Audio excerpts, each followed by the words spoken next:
Welcome, folks. Welcome, welcome, welcome. It's Sunday afternoon. It is shortly after 4 o'clock, I believe. It is almost 5 o'clock. I'm an hour behind getting ready to do a show. Oh, well, oh, well, oh, well. Welcome, folks. This is the dude in the housecoat. Your host, Justice Truth. That's what I like to call myself, and calling myself online that name, Justice Truth, for years. I kind of want to stick with it. My first name is Justin, if you're curious. That's all you kind of need to know because the show is for fun. My excuse to talk about subjects and for hopefully you to understand that maybe you as an individual need to read more on issues in life. And that's what I'm trying to hopefully spread with my message. I'm not saying I'm right. I'm not saying I'm wrong. I'm just saying I like to look at a lot of things and come to my own conclusion. That's just the way the world works. I hope you guys like my new shades today. I got the red pair, got another pair, I got my glasses, and I sometimes like using the shades because there is the glare of the lights, and I don't also like looking at my eyeballs with my Bell's palsy in a way. It's just a little self-conscious. I kind of don't care how I look, but I am self-conscious enough to be aware of how I look on screen.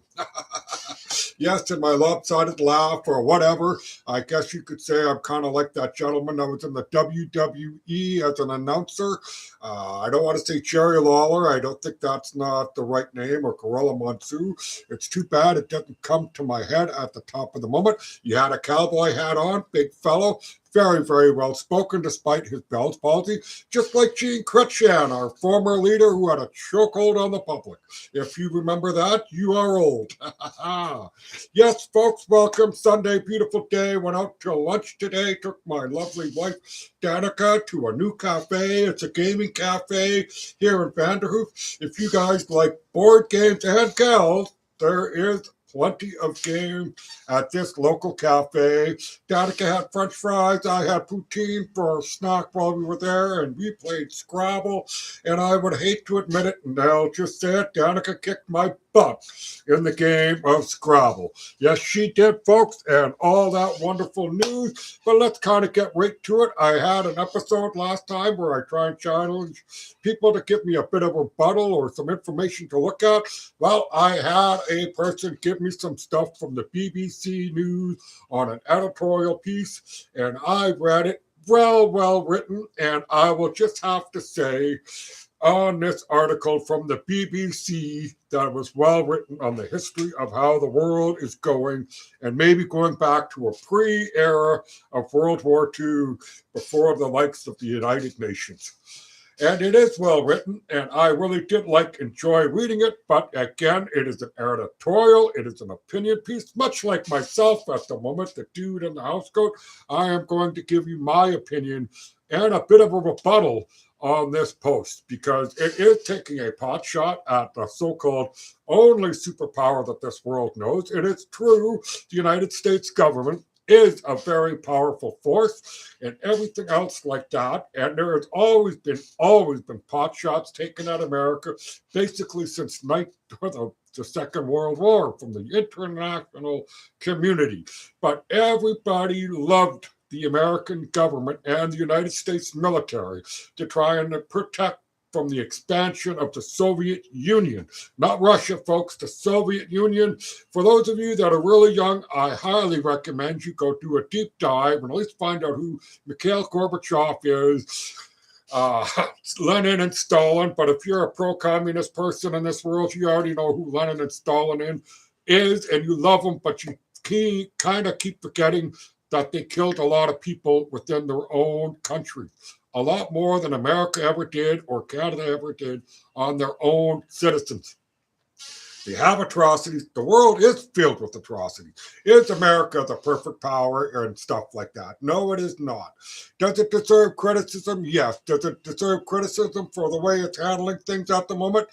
I could almost say yes, but I will disagree on that point because the one thing I want to point out while I'm discussing this whole rebuttal of the BBC article, and it does take a lot of shots at the States, especially with the current environment that's going on right now.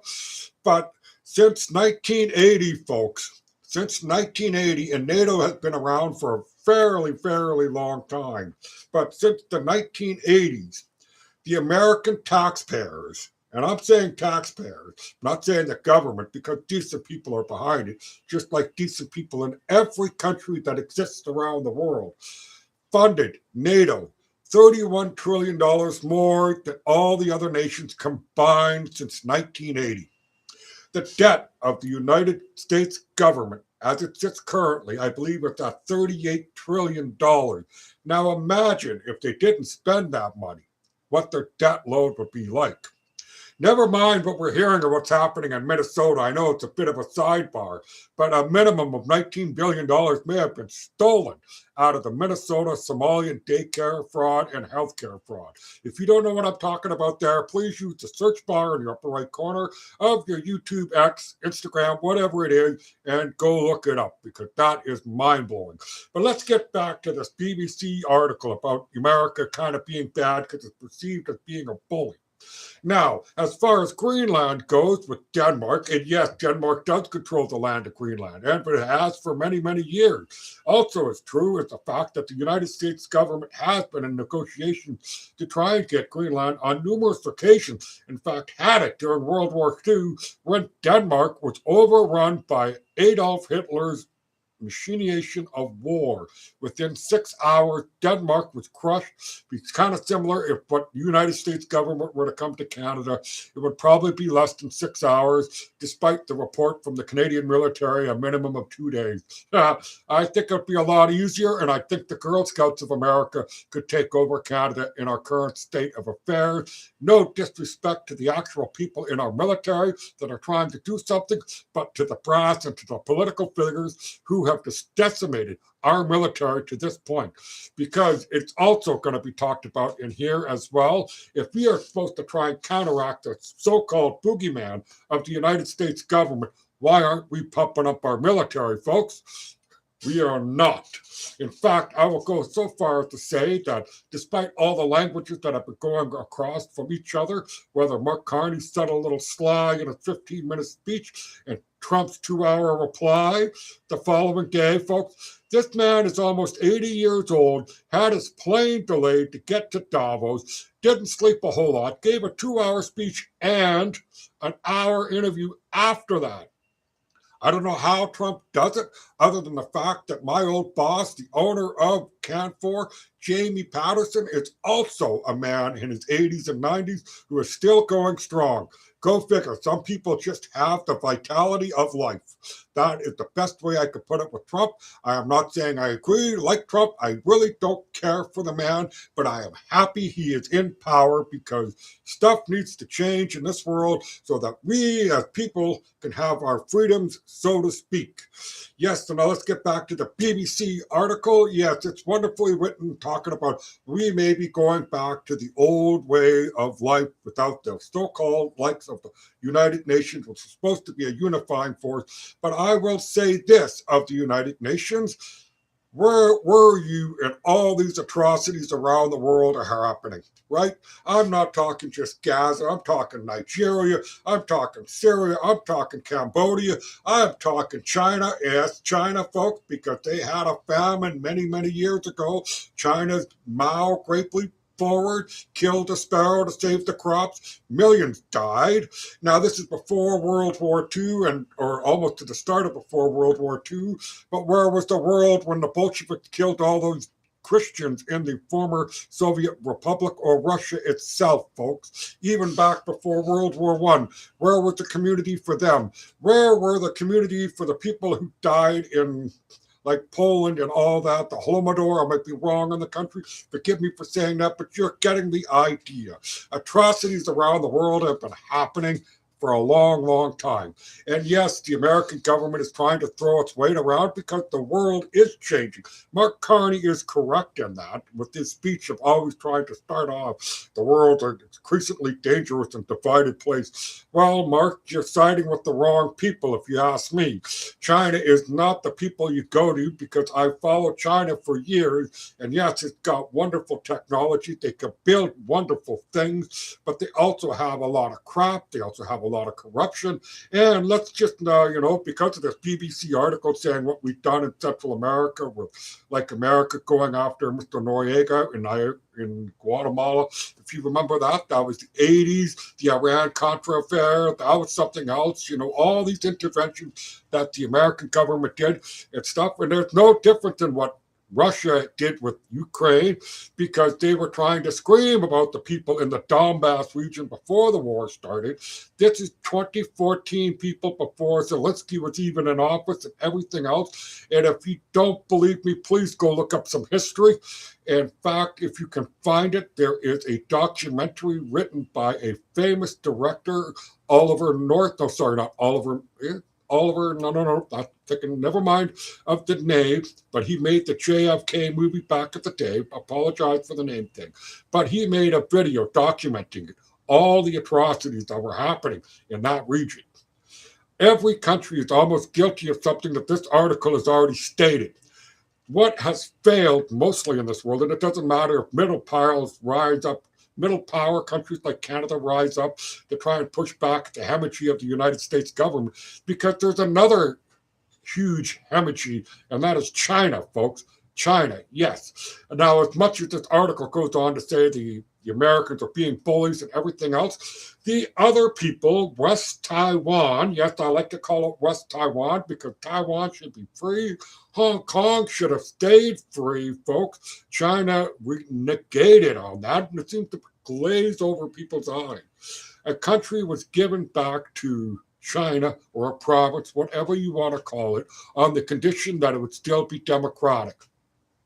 Well, it didn't happen, folks. China lied, because here in the West, our suicidal empathy that we seem to have to try and make everybody more Western and more so-called civilized in our way of life, whether it's trade, commerce, and everything else like that. China has been quietly doing things and circumventing countries, circumventing international order, refusing to correct their currency to reflect its true price in the market. They have been accused of manipulating the markets for years, accused of espionage, accused of spying, stealing technology, not to mention the Uyghurs that are in China who are under slave-like conditions. And I really hate to say it and put it out there, but I will say that they use a certain form of torture that is barbaric, it is wrong, and I will just say that I don't want to use the R word. It's not a very welcoming, penetrating affair. If you get my drift, unwanted penetration, folks. Yes, that is used as a form of torture over there. There are other things, like to say, oh, China's never attacked anybody else. They have attacked Vietnam. They went after Tibet. They went after India. They went after Japan. They've gone after Russia. They've done a whole host of things. But because our media and especially in Canada, we have a lot of Chinese corruption, whether it's downtown Vancouver with David Eby. He has a sidekick who is closely associated with the Chinese Communist Party. And I will say this again, like I've said it before in many, many videos. Look up Sam Cooper, folks. Find his books, join his Baru News organization online. You will open up your eyes to a world that CBC, CTV, and Global will not tell you. Yes, and back to the BBC article, it's talk about rise of middle powers and stuff like that. Everybody's kind of up in arms because the United States, and I said it first again, folks, here, and I'm not said it first, but I said it in this video, that the American government is $38 trillion in debt. Canada, we are hugely in debt. Apparently, our debt ratio is 103% of GDP. We have exceeded our gross domestic product debt in Canada, exceeding our GDP. Make that make sense. And we are reliant on the Americans for trade. And yes, Trump did fire a salvo at us regarding negotiations on items that weren't covered under CUSMA. He has his right to do that in a way. Canada could have done the same thing. Also, folks, there's the clause that's in CUSMA, the free trade agreement between Mexico and Canada and the United States, that says if the country's sovereignty is being threatened by actions by trade from another country, tariffs or other actions may be taken in order to rectify the situation. And again, that goes back to the drug things that Donald Trump has asked about. I can honestly tell you here in BC, where we have the largest drug bust in this country, so to speak, of a lab like Breaking Bad, and one person was charged, folks. One, just one. He's been released the next day. Go figure on that one. But the RCMP and BC, British Columbia, are refusing to kind of cooperate with the American government on how and where these drugs are going. That's a long story short there. I know I keep wanting to talk about the BBC article, kind of giving you sidebars, but listen to the sidebars that I'm speaking of. Vancouver Port is heavily infested by Chinese Communist Party, the gangs, and everything else. Same with Iran. They are involved with it. Same with all the drug lords from Mexico all the way down to Colombia, Venezuela, Paraguay, Brazil, you name it, folks. And here's something interesting that I will say about the drug boats that are being blown up, that people are saying, oh no, international order, whoa, whoa, whoa. Well, guess what? I heard from a doctor in California that since these drug boats have been blown out of the water, it's been a few months now, this doctor is claiming that there's 20% less overdose deaths in his hospital since the, so-called blowing up of the drug boats in international waters. Now, I will say this about the people that are doing that. You risked your own life to try and make a buck, and you know damn well that the United States military is coming after you, and you did it anyways. You're a special kind of stupid. That's the best way I could put it. Find another way to get the drugs into America. But, unless you had a gun to your head and told to go, or we're going to kill your wife if you don't go. I mean, it's that serious. And Venezuela may not have been like the huge proponent of the drug trade in coming into America, but Maduro, folks, and this goes back to the BBC article and the stuff that I'm going to mention here, so I hope you all pay attention to what I'm about to say, is that Venezuela government was illegitimate. The United Nations, again, I harped on them. Where are they when all these atrocities are going on? Maduro was elected fraudulently in his government, forced the people to be starved, crushed people, ran over people in the SUV, heavy Humvee type military vehicles.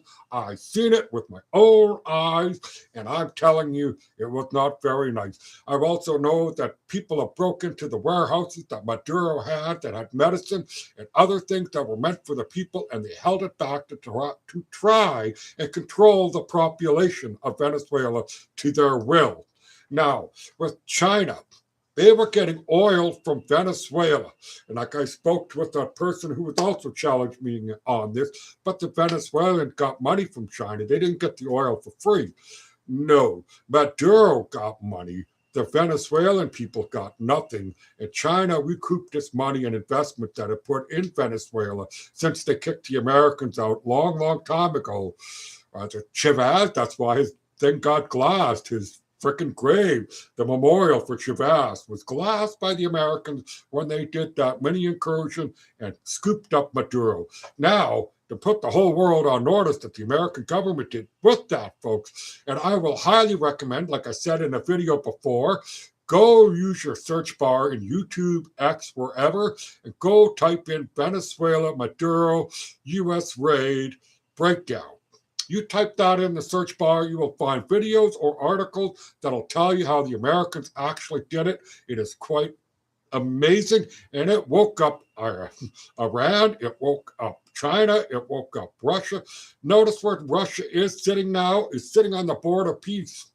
What is the board of peace? The board of peace is replacing the United Nations, folks, because the United Nations has done squat for the world, other than self-enrichment, self-gratification, as I've seen with UN vehicles in places like Africa. Our tax dollars that are donated there are given to delegates who get to have an escort on the streets of wherever it is that I saw it in Africa. Yes, somebody filmed a UN vehicle with a hooker on top of the person in the backseat, while the three others that were sitting in the vehicle were all just casually doing what they were doing. Make that make sense. That's your money, folks. That's my money. And somebody got laid and the world didn't get better. That sums up the UN, folks. It truly does. It's a cesspool of corruption. And if you hear the likes of Bill Gates and others that are saying, oh no, we need to fund who? Well, who funded who? Who funded the UN the most? Who gave them land? Who built the building for the United Nations, folks? It was the frickin' United States of America. And now that America's darn near going broke, trying to save itself like most people should do when you're drowning in debt, I got a house that I'm still trying to pay off, and hopefully it'll be paid off soon. I got a couple other bills that I'd like to pay off. Well, I want them paid off. I don't want more debt. I want to be better in the future, not worse. And with the likes of the way the world's going and everybody's spending money, ripping us off and taking everything away from us, it's time for a new order. And I'm not saying the new world order, just a new order. I don't want this new world order that Carney spoke of when he spoke with Xi Jinping in China. I don't want that world order.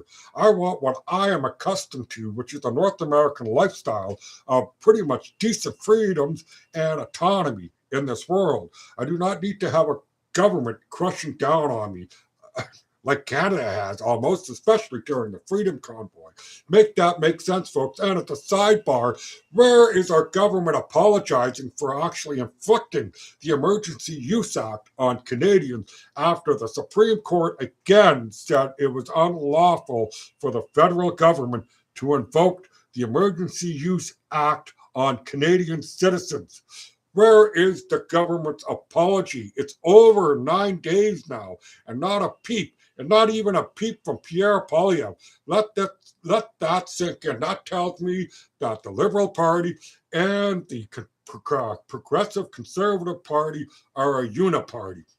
It doesn't matter who's running our country. It's going to be the same in a way. Just like Pierre's not speaking about the censorship law bills that Carney wants to implement. Carney says we're going to build, but why is he trying to take away our rights to say something in return? Like I said on this show before, I may be risking my own voice and getting prison time if these censorship laws get ahead. Just like in Britain, where thousands upon thousands of people who type in innocent things like I'm tired of the Palestinian flags are getting arrested in the middle of the night. One woman was arrested while she was having a bath, and it wouldn't give her the decency to change. These old perverted cops, females too, wouldn't give her the decency to change back into her clothes because she was having a bath because the government deemed her words mean. Wow. I mean, here's another one. There was a Land Rover chat room in England, and somebody said those vehicles sucked, and they got challenged. And sent to the police since they challenged. The police received a report that somebody said Land Rovers suck and they were offended by it. The United Kingdom police force had to go to this guy's door and tell him that he was being offensive to somebody by saying that Land Rover vehicles suck, right? All this talk that Carney had in his middle speech, this BBC article, well written, it's an opinion piece, but it is one-sided, it is short-sighted because there's so much more going on in the world than Orange Man bad. Who cares how Trump talks? He has always sort of done something like this. I'm going to give you a short story of what happened years ago in Mar-a-Lago revolving around a flag of all things. Donald Trump decided when he bought Mar-a-Lago that he was going to build a 100-foot flagpole and raise up the American flag on this flagpole. I guess we'll call it the community around Mar-a-Lago by law stated that, would you please lower your flag, Mr. Trump? You cannot have a flagpole more than 50 feet tall. So they fined him, and he accepted these fines, and yet it ended up being in the hundreds of thousands of dollars that Donald Trump was in contempt for this flagpole that's 100 feet tall. So it got to the point where they sat down and discussed things, and Trump says, you know what? I will pay the fine if it only goes to the U.S. Veteran Service. Now, that's just kind of what I've been remembering. I could be slightly wrong on where the money would have went, because Donald Trump said, I will not I will take it down if you guys donate this money to a veteran service instead of to general revenues for the city town of Mar-a-Lago. Okay?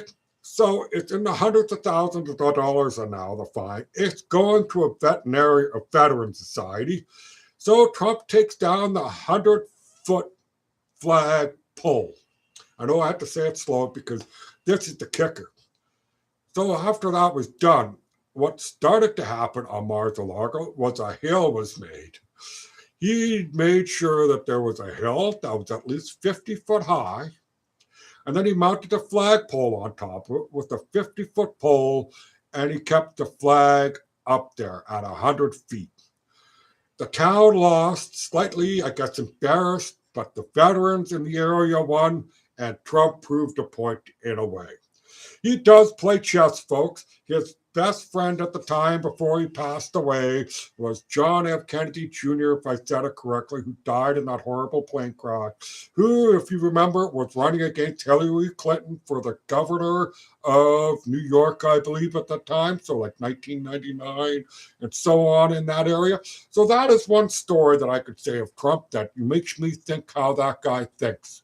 And it's just like Greenland and everybody in a hoopla about Greenland. Like the article said in BBC, we're going to, what happens if that happens? And then I read the article for NATO. And guess what, folks? If America was actually going to annex Greenland or Canada, each individual country in NATO doesn't have to participate basically in a pushback against the aggressor within NATO, whether it's Germany, Britain, or the US. They could all do their own measured responses, where that's supposed to be like Article 5, right? You threaten any of us in NATO, you get the full weight of NATO. But if you're within NATO and you decide to do something against another nation in NATO, well, it's a whole different set of rules. And it is dumb, in my opinion, but guess what, folks? All they were trying to do is wake up the area and say, China is aggressively trying to get into the Arctic. They are not even an Arctic-bearing nation. And to get back at a few things about other countries that are superpowers like Russia, America, you can almost say the European Union is a superpower, but it is not without NATO, folks. Guaranteed there. And China. China is trying to take land and islands and fishing rights away from other countries like the Philippines, for example, or Japan, North and South Korea, so to speak, although we leave North Korea alone a wee bit. But they have been pushing the boundaries, building artificial reefs and everything else, and trying to dominate in that area.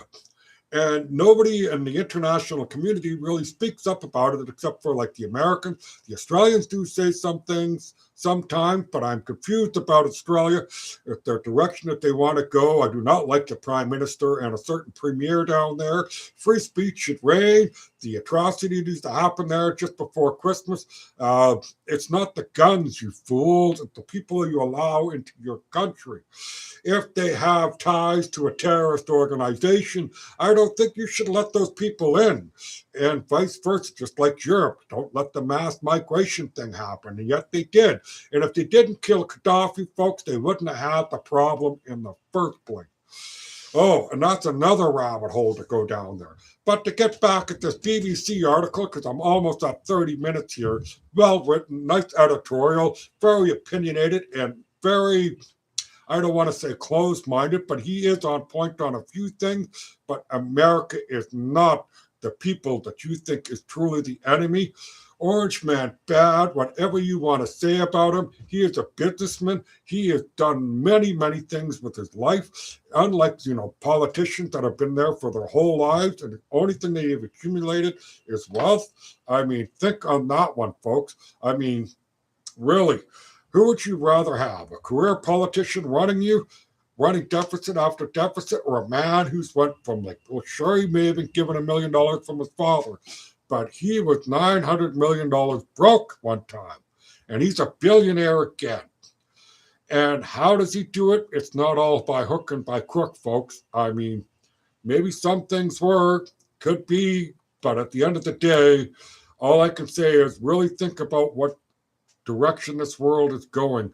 The UN is dead in my eyes, and I hope you think it's dead in your eyes too, because like I said, where were they for the people of Gaza, the Palestine, Syria, Nigeria, and a whole host of places, or even the people in the Ukraine, when Ukrainians were killing Ukrainians in that neck of the woods before Russia stepped in? Yes, folks, it is a horrible world. It's a disgusting world. And as far as middle powers go, well, as a country of Canada, if I had a choice, like I tell my MP, I want to be on American side. I don't want China's side. They are not going to give us what we want. They are not. They only want one thing, and that is control of our resources because we have it, everything else. So, for all you people out there worried about what America's doing, maybe start thinking about the likes of what China is doing, or the likes of Iran, so to speak, other nations. There are people out there that are trying to hurt us, want us to take us over, and basically, there is. I honestly think, and I know I'm starting to peter out here, but mark my words, if war is coming, it's not going to be over in Europe. It's going to be a war between like a North America or America versus China, and whoever decides to be on whoever's side at that point, we will soon find out. Because Venezuela, the incident in Iran with the nuclear bombing of their whatchamacallit, the nuclear facility, Venezuela with the oil that was going to China, folks, and a host of other things. It's trying to push out an aggressor, which is a silent tiger at the moment, and that is China.